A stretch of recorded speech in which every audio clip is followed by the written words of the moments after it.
So my name is Andre Courtis, Education Officer at Cape Naturaliste Lighthouse. So the lighthouse was built in 1903 after there'd been about a dozen shipwrecks in Geographe Bay and along the coast here. So it was a pretty busy stretch of coast back in those old days.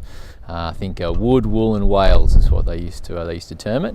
And so after about a dozen ships went down in the bay, they decided they needed to build a lighthouse, and they were pretty cashed up from the gold rushes in the late 1800s. So whilst they had that money, they built this big old lighthouse here. Yeah. So the lighthouse itself is 20 metres tall. It sits on a hill which is about 110 metres above sea level, so that's where it gets the majority of its height from. Up the top of the lighthouse you have a large Type 1 lens built by Chance Brothers, who were probably the largest. They were the guys to go to if you wanted a lighthouse back in the 1800s. I think there's pretty much not an ocean in the globe that didn't have a Chance Brothers light shining over it the past couple of hundred years. So big Type 1 Chance Brothers lens up there. The glass alone is a lead crystal and weighs about 4.5 tonnes. And then with all the other cast iron and bits and pieces up the top there, you've got a total of 12 tonnes of machinery spinning. So pretty heavy.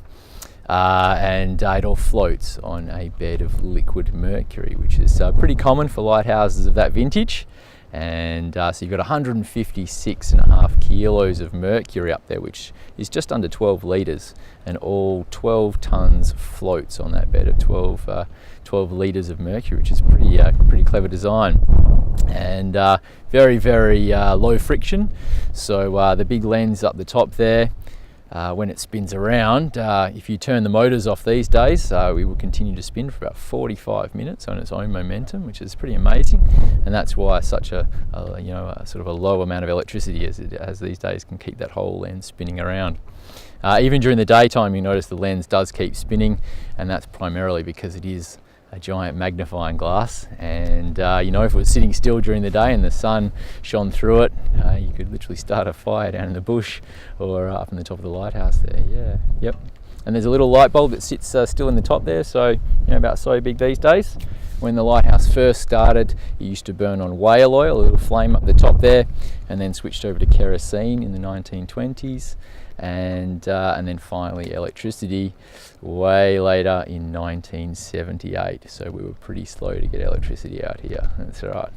We have a lot of people come and visit. It's a pretty accessible lighthouse, so it's only about 59 stairs inside there to get you up the top, and you can see it operating just as it did really in 1903. So we have a lot of people come visit. The tours leave every half an hour. And so start at sort of 9:30 in the morning and continue all the way through the day. And we have a lot of school groups come and visit the lighthouse as well.